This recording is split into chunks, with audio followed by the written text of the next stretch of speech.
നിങ്ങൾ high heels ധരിക്കുന്നവരാണോ? എന്നാൽ നമ്മൾ ഹൈ ഹീൽസ് ധരിക്കുമ്പോൾ നമുക്ക് നല്ലൊരു കോൺഫിഡൻസ്, നല്ലൊരു എനർജി ഒക്കെ കിട്ടും.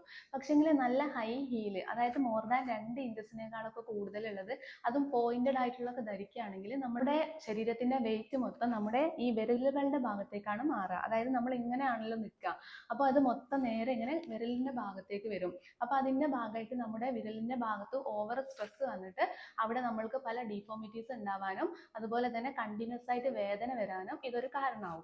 ഇനി രണ്ടാമത്തെ പറയുകയാണെങ്കിൽ, നമ്മൾ ഇങ്ങനെ നിൽക്കുമ്പോൾ നമ്മൾ വീഴാതിരിക്കാൻ വേണ്ടിയിട്ട് നമ്മുടെ ശരീരത്തിന്റെ നട്ടെല്ലിന്റെ ഭാഗത്ത് ചെറിയൊരു വളവ് വരും. അങ്ങനെ വളവ് വരുന്നതിന്റെ ഭാഗമായിട്ട് ഈ നട്ടെല്ലിന്റെ ഭാഗത്തും അതുപോലെ തന്നെ നമ്മുടെ കാലുകളിലേക്കും അതുപോലെ കൈകളിലേക്കും വേദനയും തരിപ്പും വരാനും ഇതൊരു കാരണമാവും. അപ്പൊ നമ്മൾ ചെരുപ്പ് ചൂസ് ചെയ്യുമ്പോൾ നമ്മുടെ കാലുകൾക്ക് സപ്പോർട്ടീവ് ആയിട്ടുള്ള ചെരുപ്പ് യൂസ് ചെയ്യുന്നതാണ് ഏറ്റവും നല്ലത്.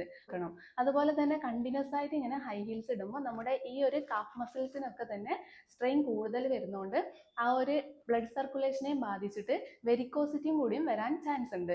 അപ്പോൾ നമ്മൾ നിർബന്ധമായിട്ടും ഈ ഹൈ ഹീൽസ് നമ്മൾ ഇടുകയാണെങ്കിൽ അതിൻ്റെ കൂടെ തന്നെ എക്സസൈസും ചെയ്യണം. അതുപോലെ തന്നെ ഏറ്റവും നല്ലത് കാലിന് സപ്പോർട്ടീവ് ആയിട്ടുള്ള ഫ്ലാറ്റ് ആയിട്ടുള്ള ചെരുപ്പ് ധരിക്കുന്നതാണ് ഏറ്റവും ഉത്തമം.